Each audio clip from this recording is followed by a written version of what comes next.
This man needs no introduction. Okay. So today we will discuss a little bit what I would say is one of the most important applications of the Lattice Boltzmann technique, which is how to solve for non-ideal fluids. Non-ideal meaning that there are interactions between the molecules and between the pseudoparticles which represent the molecules.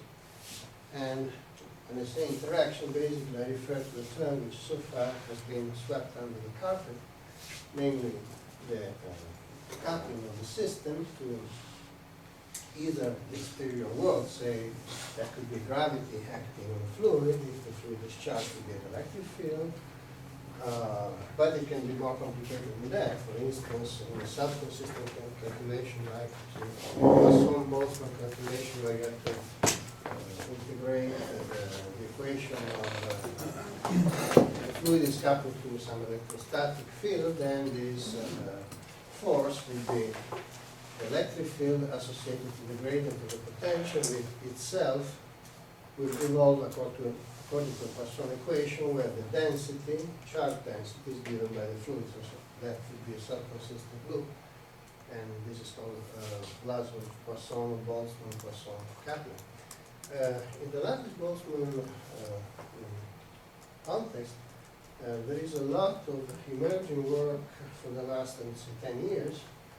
I would say this is the mainstream, really, where, in fact, F is something a little bit more involved. It has to do with what people call density functional theory for classical fluids, which is to say that there is a sort of free energy into the system which encodes the interactions. And usually this is a functional of the density distribution. Okay? This is the bulk free energy. And there is, of course, an interface contribution, which in the simplest instance is just proportional to the gradient square. That's an approximation. And this constant, this parameter chi would basically fix the surface tension of the system. So this is essential to generate bubbles, droplets, and as we will see, this is a major change in terms of the physics. Okay, this you will say, okay, it's basically fluid coupled to the exterior, but in this case, really, the physics is getting extremely more complicated. So you have dynamic phase transition into the system, and as I'm going to show you today, this type of physics, which is substantial, can in fact be encoded in just a few lines of code. I can show you, in fact, on a single slide how to code for this complex interaction. And there are many other instances. For instance, you could code a non-dissipative Langevin-like equation into these force terms, just to say that this coupling is extremely important. And that's what we mean by going beyond standard hydrodynamics, because in principle you can code electric field, magnetic fields as well, and with a whole new world of interactions. Very often, as I'm going to show you, the best way of coding these forces is by incorporating them in the local equilibrium. And I didn't have time, but I should upgrade this presentation. Basically, the principle is this. If the fluid, as I've shown you many times, we have a distribution like this, and this is the velocity of the fluid in space and time. So this can be a function of space and time very well, but the molecules, as we know, should always be not too far from a local maximum centered about the space-time changing fluid. The basic principle of Lattice Boltzmann interaction is just stays the same, with a little difference that the forces will be encoded into something like that. And this shift, in fact, incorporates the full physics of the problem, and this, hopefully we'll be able to show you formally. This shift is basically F tau over M. This is the velocity, A, T. So this is to say that the shift itself, of course, can depend in a wild way, I mean, in a very complicated way from space and time, but it is a shift. So I'm not going to discuss a situation where eventually F becomes like this. Again, if I want to do that, then I have to populate the full kinetic theory skyscraper, which I cannot do, as we said yesterday. We will still be discussing the first 3 floors of the skyscraper. That's where hydrodynamics is. But the hydrodynamics is much more complicated because there are other phenomena in the area. Okay, let's see how this happens. Excuse me, do you mean that it should linearly different in time and space, this shift? Because, I mean, the second green curve that you drew is also shift if it is a non-linear shift. Linear in what? Non-linear in space. I mean, if you Oh, this can be, this would be, it is certainly non-linear in space and time. This is a very complicated function. In fact, it depends on the state of the fluid. True, but I mean, any deformation in space and time can be considered a non-linear shift also if you consider only one time step forward. Not sure. What is a linear shift? I think we understand your terminology. Shift for me means this. Let's see if we understand it. So this is F equilibrium of U, the blue one. The green one is F equilibrium, same function, U minus F down. That's what you call a linear shift, which is, you would like to see something like that, I don't know. Yeah, that's what I would call non-linear. Okay, good. Yes, that's a good point. No, these terms, that's a very good point. These terms are neglected.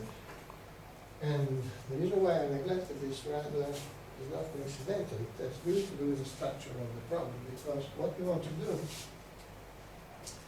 is the following. Remember that we are still, we definitely still want to keep this structure of free flight and collision, right? Now, if I do something like this, it means that I have to do that, because of the curvature of the trajectory due to the interaction, right? So that means that my particle would not end up in the lattice center. That I cannot afford because I want to keep my particles on the lattice. Okay. Well, I could afford, but then I have to interpolate, and I said I don't want to interpolate unless I'm really tortured. So what we do is we still move there, and then give a kick to the equilibrium like this, and that I will show you formula allows us to keep the particle on a free flying trajectory.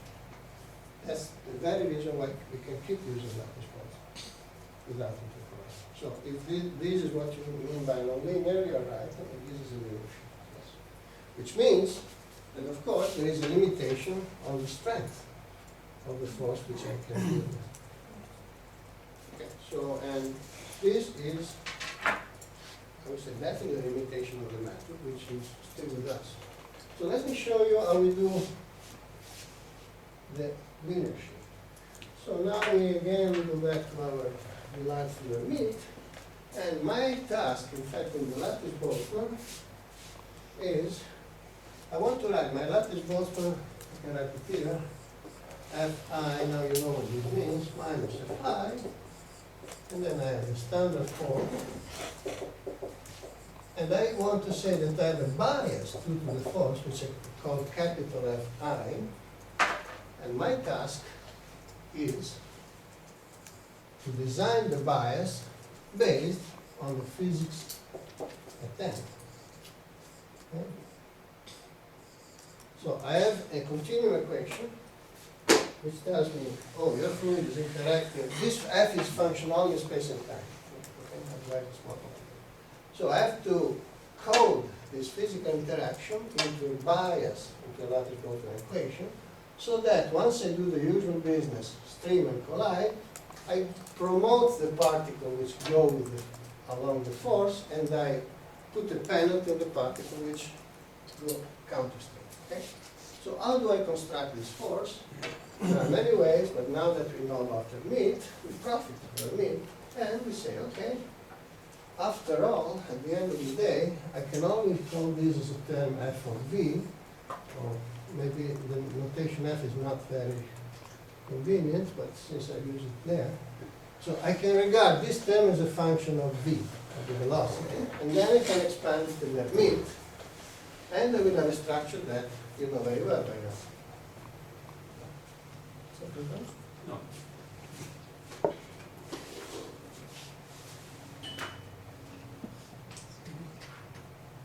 which is, you recognize the structure, right? So I put a weight in front just because of convenience and normalization. Okay? The mid polynomial are orthogonal is a weight factor. Then I have, this is the zeroth order limit, which you recognize. This is the first order limit, and this is the second order limit. I told you yesterday that up to the second level, life is easy. I just have to put add v equals ci, and I'm done. No ghost for the moment. And then my unknowns, what are the unknowns of this problem? In this expression, what are the unknowns? So this f sub I is a function of space and time. So the unknowns are the coefficients. F0 tells me how much mass per unit time I'm injecting into the system due to the coupling of the force. Okay. So this is a change in mass per unit time for index 1 due to the force.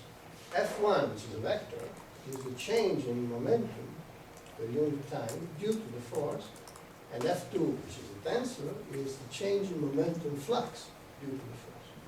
And it could go on down the line, and I don't, because, again, I restrict myself to measure thermal fluids. So basically, here I have a better notation. This is a source, if you want, the right-hand side of the Boltzmann, and this source happens to be the effect of the physical force. Okay? So all I have to do, basically, I have to say that if I sum over all possible velocity, which is the change in density, this is wrong, not collision, this is due to the force. Okay? So this is a change in density per unit time due to the force, and let me call it R, because that could be a rate in a chemical reaction. Okay? Of course, these would not follow by a term like this. So in this case, if this F is a force, R will be 0 because the force will not change the mass of the fluid. Okay? So in this case, R is 0. When I project upon the momentum, which is to say I multiply by Ci and I sum all over, so as to generate the change in momentum per unit time due to the force, which is not collision with the force, you can compute analytically, you can do the calculation. If I take this term, I will do that, and do the integration, what I get is the acceleration due to the force times the depth. Let's do that because it's simple enough, I can afford.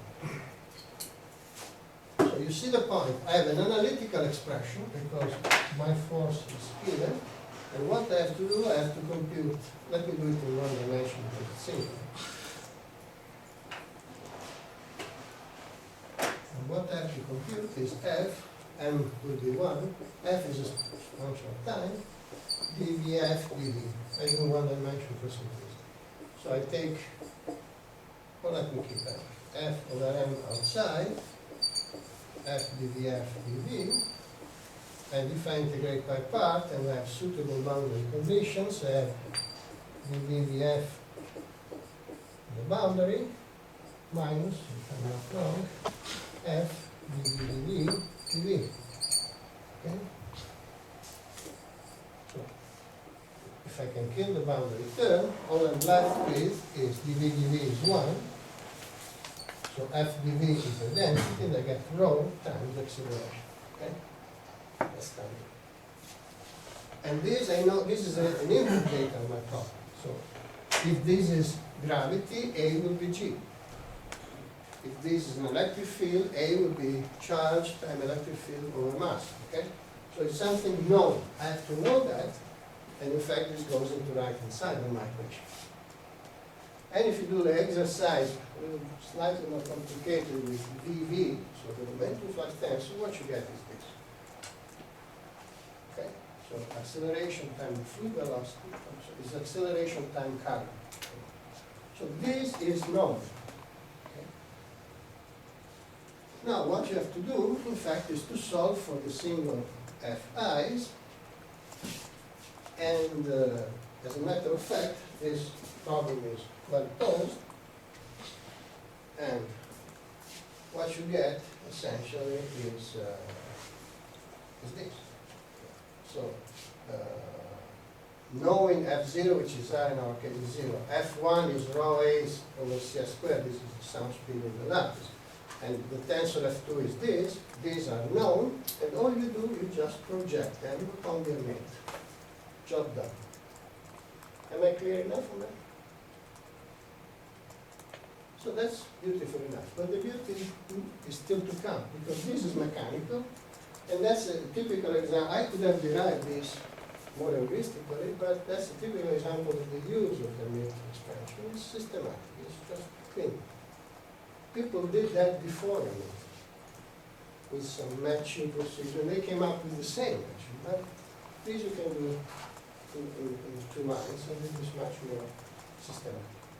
Now there are some nice properties into this expression, and now I'll show you the main shit.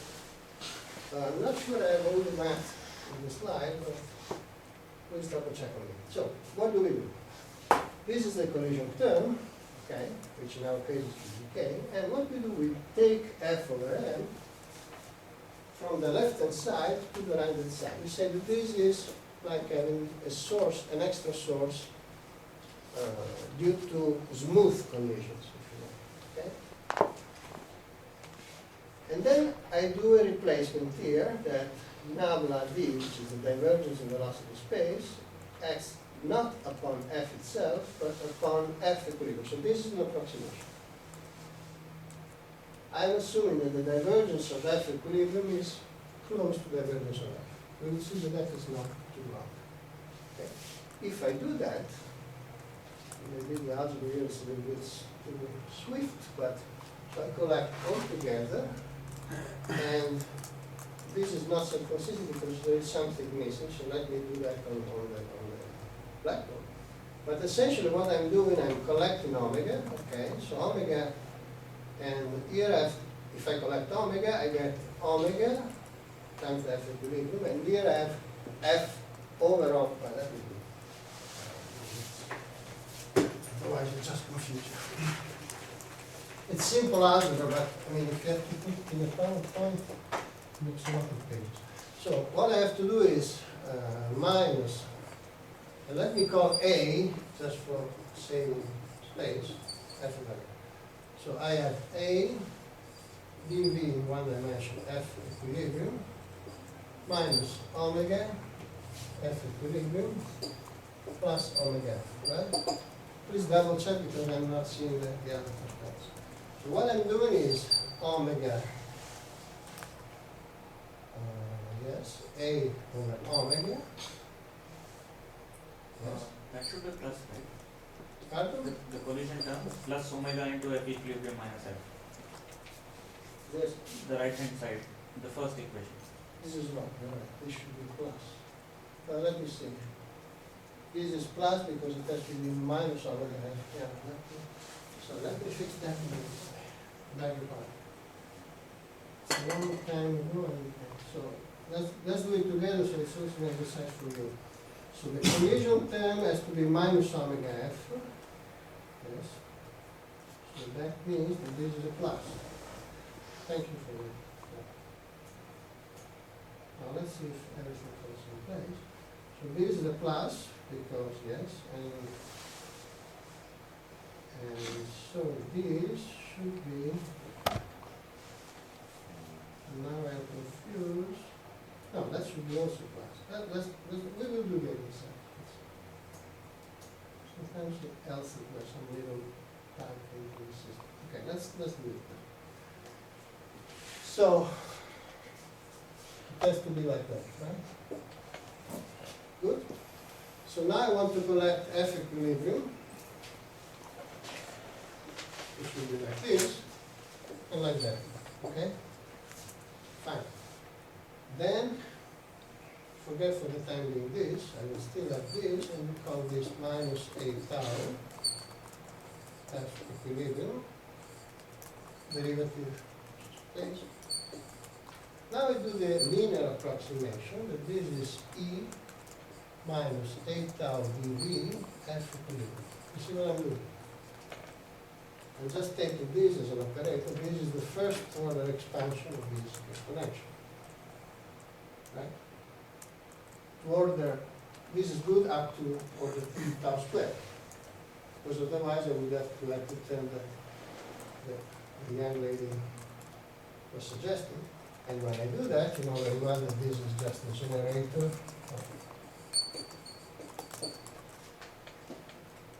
You know this equation, right? This exponential of something just generates the translation.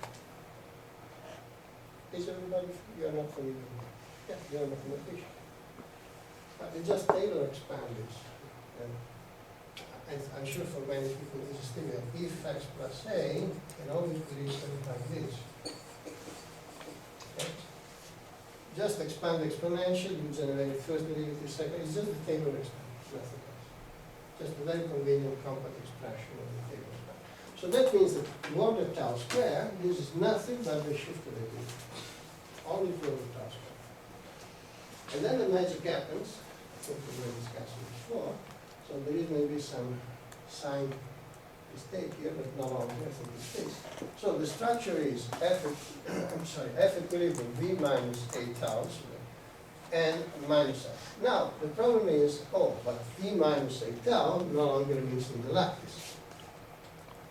Because a tau can be anything, depending on the time scale. But here, Galilean invariance comes to a great rescue, because we know that the equilibrium, in fact, does not depend on V itself, it depends on V minus U. The Maxwell distribution depends on the relative speed of the wave. So what I'm left with is V minus I tau, A tau minus U, which I can just recollect as V minus U plus I tau, A tau. So it's the same V untouched, it is just the shift in the actual velocity field.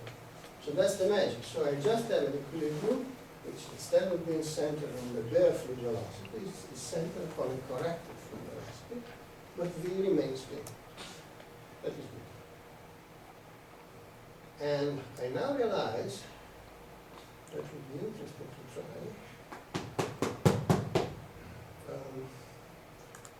Listen, think of it. I mean, if I go to an higher order and consider why, that might continue to be true even if I have a squared tau squared. I'm not so sure of this. But they might not why not? I think this is only true to first order, right? Because at second order, tau square is the curvature of the projectile. But from a formal point of view, I'm just thinking and speaking at the same time, which is not a good attitude. I don't see in this algebra any reason why I couldn't go further with a tau, because I could shift to second order as well. But anyway. I mean, it depends on the magnitude. I mean, the expansion by definition has to be such that it's convergent, and so that tells you that the magnitude of curvature is limited by the size of your lattice. It has to be that way. And also the other point is that when I start from the continuum equation, the continuum equation gives me A dVf, right? Which is first order. And I would need from scratch something like this, right? If I want to go. I don't know, I'm not sure about that, but that's the way it is done, and this is clean. I also don't see, I mean, the force cannot be n, because otherwise you will see the curvature. I don't see any way out. So there is the formal, that has to be hidden somewhere into the equation. But I mean, that's the simple story, the plain story, and the beautiful story. Now, this approximation is better than it seems, No, these are the evolution. Because, again, this is kind of mathematical, I don't want to go through tools, etc., but the point is the following. This is good to order 3, in fact, in any space, because take the two expressions, F and F equilibrium, okay? So we have a weight at the level of the density. This should be the density, density 1. The density of F is the density of F equilibrium, I told you many times. The current of F is the same out or within equilibrium. So what, as I told you yesterday, the first term where you start to see a departure from equilibrium, so P and P equilibrium is not the same. This is a tensor, and I just say indices. So this is a scalar, this is a vector, U, and P should be a tensor. Now, if I take the divergence of the two in velocity space, okay, please spare me the algebra, it's just a very trivial property of the Limit polynomials, but you can show that in fact up to second order limit this divergence cancels. So eventually I will see differences between the, not F itself, but the divergence of velocity space, which is what matters because it is the divergence which couples to the force. So this approximation due to this property, the divergence of F and the divergence of F equilibrium are the same up to limit 3, not up to limit 2, which is pretty good. Okay? And I mean, this you can check through the algebra. So the approximation of taking F M grand BF replacing equilibrium here, one would expect that this is good only to second order limit. No, it is good to third order. So the momentum flux injected is the same. And the momentum flux in an arbitrary fluid is really the key there. So this approximation is better than one would expect. So far for the formality, now we get a little bit less boring, and I tell you more with my hands than with equations, how people first did the game, and people to be credited, Shan and Chen. That's again one of the most cited papers, and I think at the end of the game it will be the most cited paper in the field. But again, it's beautiful, simple, and although it's not particularly accurate, it's just simple and it provides a way of gaining fast insight into physics of situations which are terribly complicated otherwise. So what we did is very simple. A good example of one thing. So this is your lattice, and then we said, okay, let's define on its lattice side a sort of generalized density, which I call psi, which is a function of the physical density. For the time being, I don't need to specify what this function is. And then let's say that the coupling between, due to the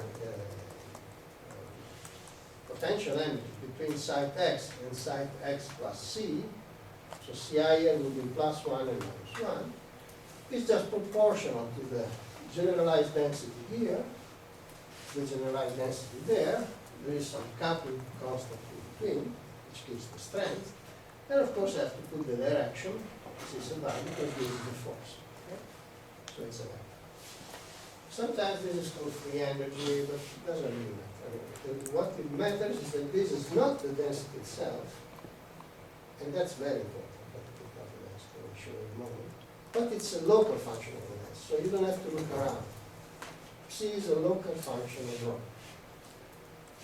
And this is the force that you put in your lattice if you want to model, for instance, a phase transition. How does that happen? Well, simple. You just take this expression and tailor expression. So at zeroth order would be psi of rho multiplied by ci, and first order would be gradient of psi times c sub I, so I get 2 c sub I, etc. etc. So it's very mechanical, it's very simple. The structure is, it reminds a little bit of the Feynman diagram, because I have psi here, g, psi there. Except the g is constant in this case. So at the first order I have c, c, c, but c is 0 because when I sum over all i's, every c has a counter c.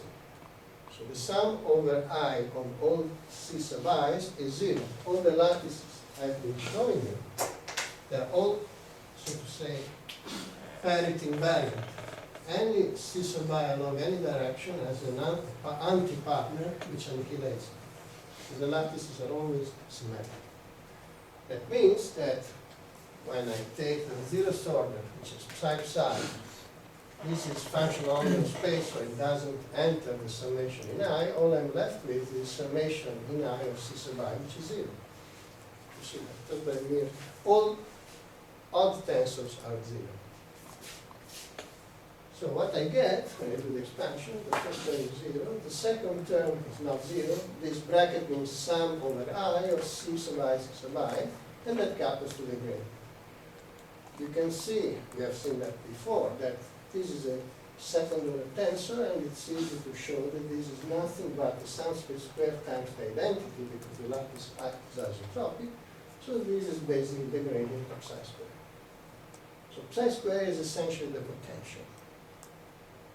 The force is the gradient of the potential. Okay?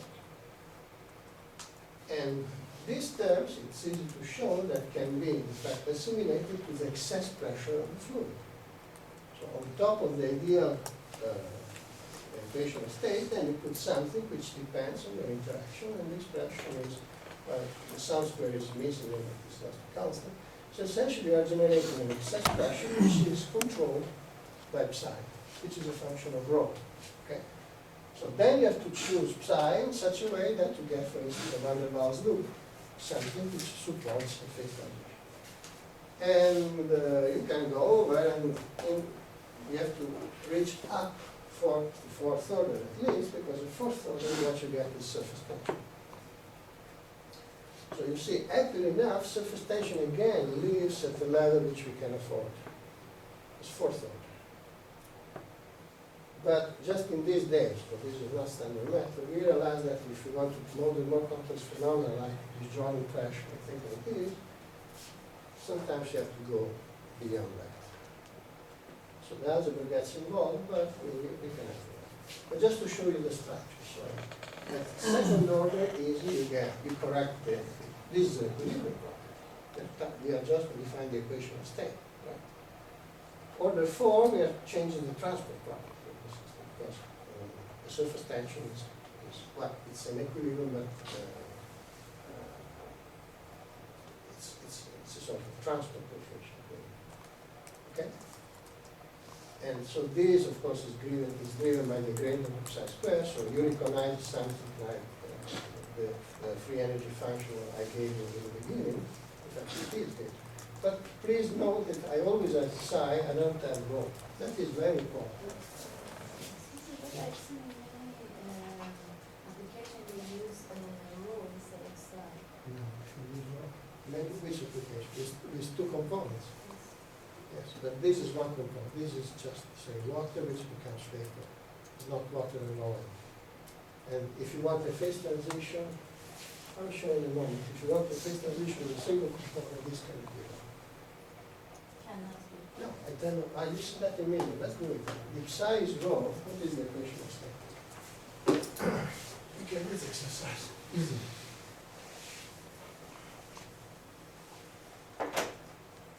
So, I told you that the Navier-Stokes tensor for a normal fluid is this. And this is the pressure. So the ideal pressure, if I don't put any external force like this, Lattice Boltzmann is this. And CS square is basically the temperature. So as a function of the density, okay. Now let's add this piece on top of it.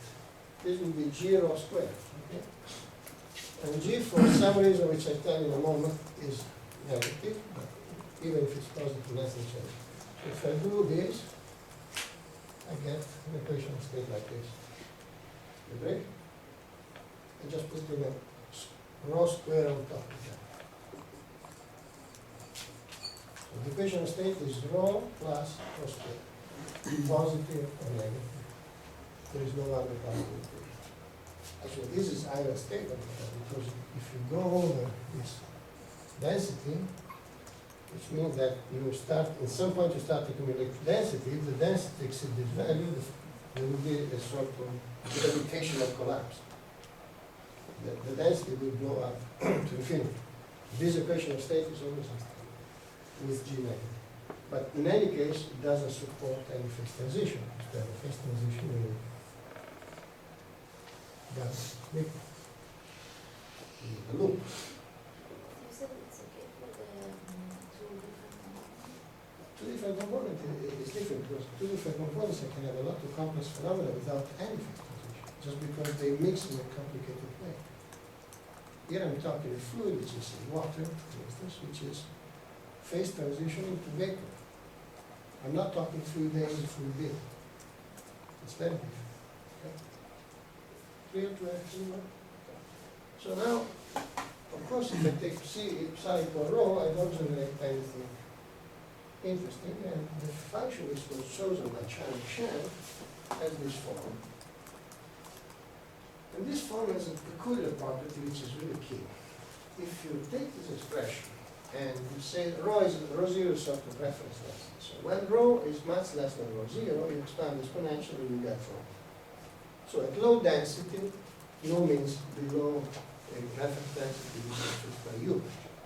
Typically in the code you take 1. So rho is much less than 1, psi and rho are the same thing, and basically I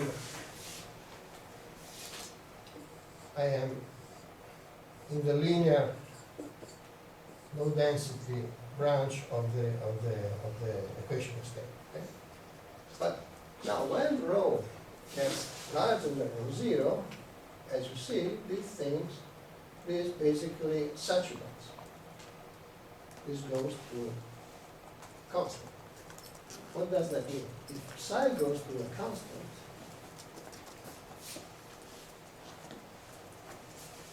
there is a pressure, but the force is zero. Because if psi goes to a constant, this term is annihilated. So there is no force acting anymore. That is very important because it prevents this instability to occur. So when psi is equal to rho, you have a correction which is rho squared. But this correction would take you to instability. So you put a mechanism such that if the density is too high, you just stop acting. So that's a trick. So you are basically saturating the interaction. And the trick is indispensable in a lattice because of the following reason. When you do molecular dynamics, you have a potential like this, right? So you have attraction here and repulsion here. And typically most of the particles should live around the minimum. It's very, very hard. If you have a particle which is trying to hit hard into the core, you will have to reduce your time step immensely because this force is very like -12. So you don't want that to happen in molecular dynamics either, but if such an accident would happen, then your time step should have to. In Lattice Boltzmann we can do that, delta T is 1. So we are silly, we are very limited. So we cannot support hardcore repulsion. So what Shan and Chen did said, I put the hardcore to 0, cancel. I just use an attractive force. This is the force actually. This is the potential, this is the Shan force. G is negative, means there is, and this is one lattice size. The interaction is only between the nearest neighbor, as I showed you before, and the interaction is constant and attractive. That leads to instability. Except that the depth of this force, if the density of the fluid becomes smaller and smaller as the density of the fluid grows up. So at some point, you stop interacting. It reminds me of what people call asymptotic freedom. So when the density is very high, the particles are very close, you stop interacting. In our case, asymptotic freedom is just a trick. It's a way of avoiding hardcore repulsion in the lattice. because that would force our time step to become very, very small, and we cannot change the time step. Changing the time step in Lattice Boltzmann is not useful. Because again, you lose the structure, you would need grid refinement, right? You would need, what? You would need adaptive measurement. You would need that, and people do that, but you know, it's really, then you don't say the Lattice Boltzmann is simple anymore. More than that, adaptive, so the grid resolution should change from place to place.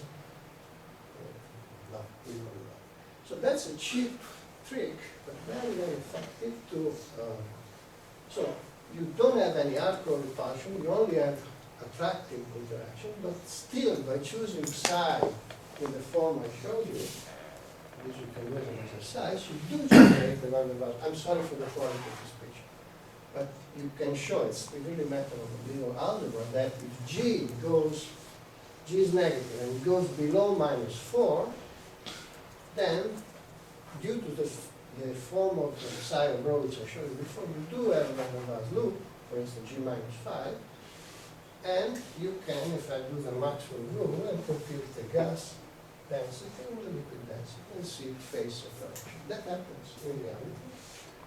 And what you get, for instance, demixes spontaneously mixed like this, and much more than that. It's just an example. So this is a plain lattice Boltzmann fluid with this little add-on on top of it, and why don't I show you the now straight ahead? These are other applications of plenty. This is really mostly mainstream, so you send droplets against wall, this is hereditary instability, this is, we comment on that later because this illustrates the problem. I wanted to show you the code right away. Oh, I did a very big mistake in my life, I did many, but one mistake I'm particularly ashamed that in '95 I was lecturing in Chicago in front of Leo Carter, right? And Leo was very upset. I like your lectures so much. And so I got excited. It was pretty easy. And I decided to show a piece of code. I was lecturing on parallel computing and fluid dynamics. A piece of code which I never tested. I was so confident that I knew how to do that. And then I showed it up like this. And then the guy said, no, there is a mistake. And he was right. So from there on, I mean, I always had a card. This is a pseudocode. I just wrote it on the spot to show it here, but I don't take any responsibility. Don't just copy this. I can give you the code from my library, and you will get, but not from me, okay? But it's just to show you that what you do, basically, just to get this enormous amount of extra physics is something like that, literally. So you just, let's go through it, and qualitatively, again. Please don't copy anything.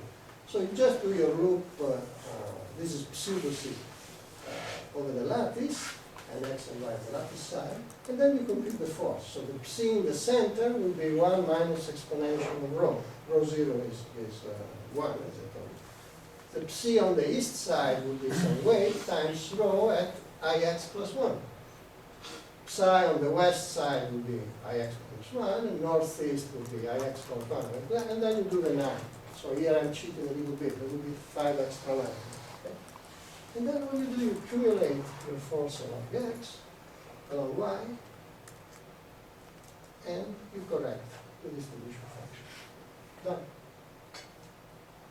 Now, I promise that there are situations of such a complexity, like this, for instance. If you try to track this, well, this is another application. Let me go back. Now, suppose here you see a bubble. I could run many bubbles into a porous medium. If you try to do that with N, I'm sorry, the method I know of from multi-phase fluids, which is interface tracking or interface capturing, that's not so. I ran this course myself back then. There is no comparison whatsoever in terms of simplicity. So the big spot in Shan is that in 10 or 20 lines of code, you can actually do this kind of simulation, and they come back very, very easily. Again, they are not the most accurate simulation in town, Probably not, but that really depends on who you are. If you are a prime mathematician who want to show fourth order convergence on whatever, then you say, so what, this is just second order. With the caveat that it's a very good second order. But if you want to gain insight into a problem for which you have no clue, and you can do that in an afternoon, I think you're pretty happy. So it's really a difference, it depends on what you want and what your goal is. But frankly speaking, I don't know any other method would give you complex phases like this, so endless. So that's, again, simplicity and parallel computing and complex geometry, again, are the assets which will characterize Lattice Boltzmann. But, of course, sometimes I find papers which are a little bit amazing. They say Lattice Boltzmann is perfect.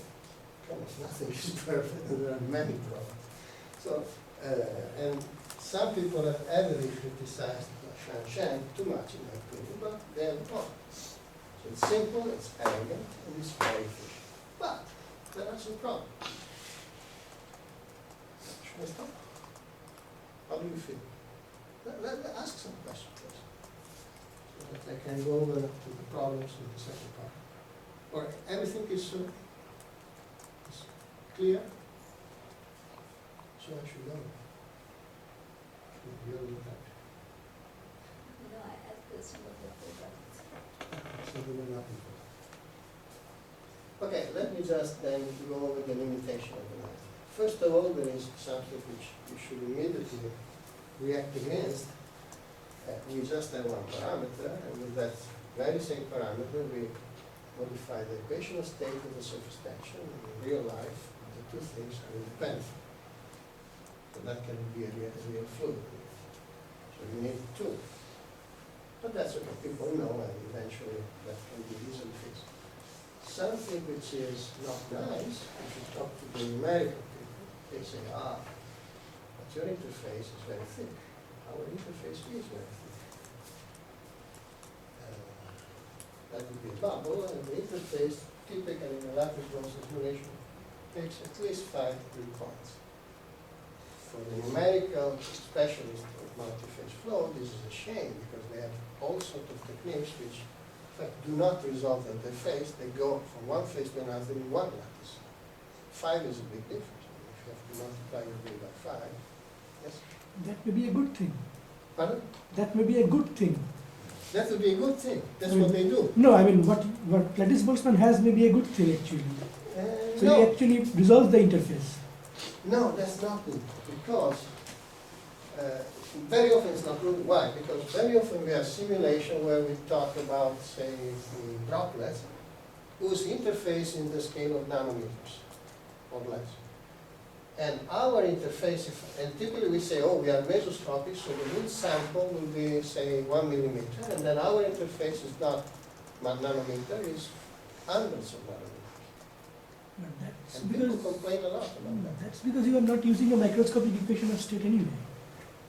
No, all I'm saying, it is true that we resolve the interface, but we never ever try to sell you the distribution of density, the interface. Well, it's difficult to say. I mean, our interfaces, they are not nanometric. Now, whether this is a big problem or not, I don't know, but if you want to compare with experiment, in principle, you would like to be 1-to-1, and you cannot be because of that. Because if I say that this is 5 nanometers, then the lattice, the real domain is small. And our claim is that we can do much larger domains than the molecular dynamics. So there is some problem. Okay? And I don't see any way of making the interface work in lattice Boltzmann. Of course, if I take lattice Boltzmann down to nanometric scales, then I would resolve the interface, that's right. But then my gain over molecular dynamics will be much reduced. One of our major points is that there are many problems where molecular dynamics is an overkill, and we did one-to-one comparison. And you see that sometimes really people use molecular dynamics when it's not needed. And you use a lattice Boltzmann, you will save 4 orders of magnitude. Some problems, not all of them. There you have to bring Lattice Boltzmann down to, not to nanometers, but small sizes, and it's always a problem to give a one-to-one mapping between our units and the experimental units. The other problem, which is more serious, is this. This is spurious counts. This is very serious because when you go near an interface,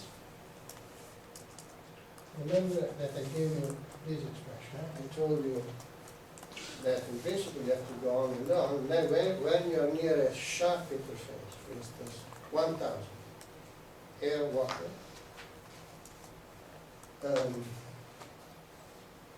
the gradient is very sharp, and in principle I have no reason why I should stop it. I should go on, and again I will need higher order lattices. So doing big jumps is a problem because you generate, in fact, spurious currents due to the lack of isotropy of the lattice next to it.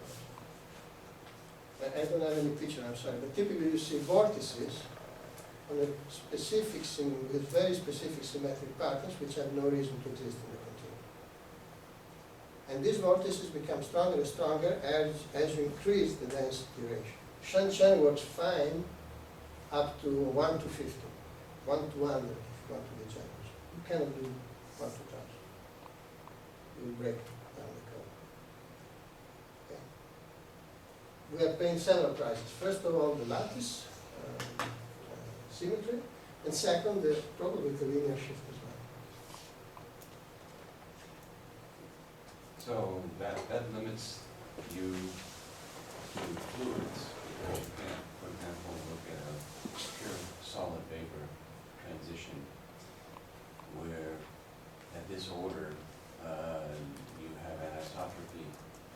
The surface tension itself should not be isotropic. It should be a surface free energy. And so This we can handle. I think I would never give this we can handle. I don't need to give the same G all over. We can have GX and G1. As long as I can work at this level, I'm very confident. But then you're back to the problem of the abruptness of the interface, because you have a change in the interface that occurs over very small range scales. And so the correlation length is even smaller between those phases than in the liquid. Yeah, I mean, there are plenty of tricks, but they are all highly technical.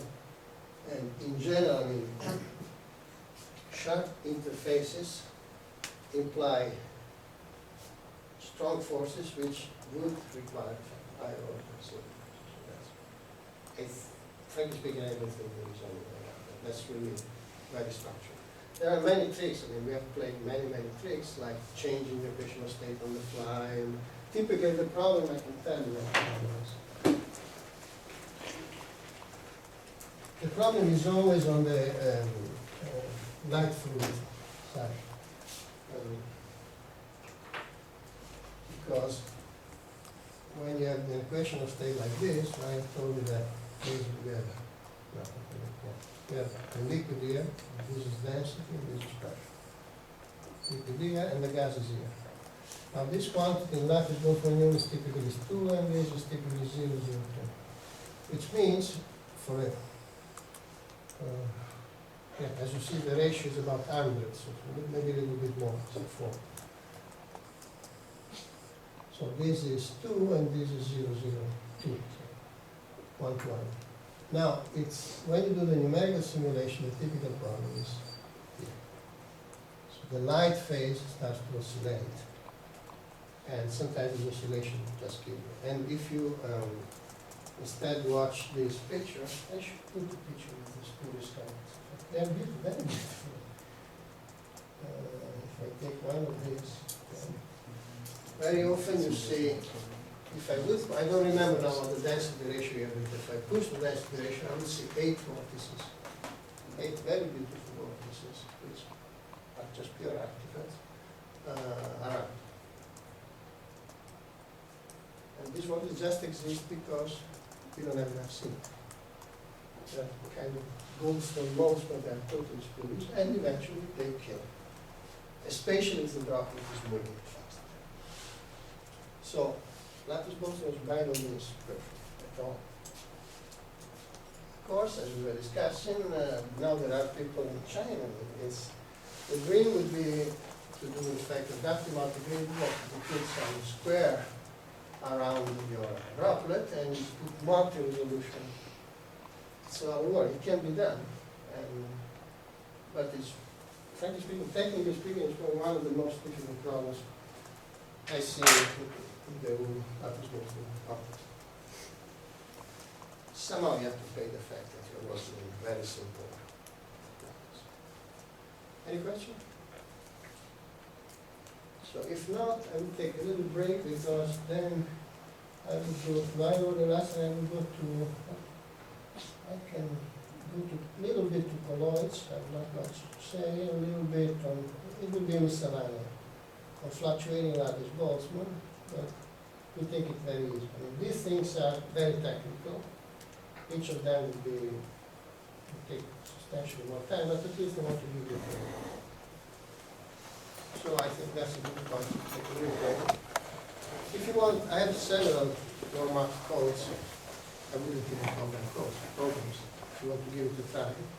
Usually the multi-phase is very popular among the students because it works immediately, they see bubble and it's gratifying, so to say. That's the most successful warm-up code.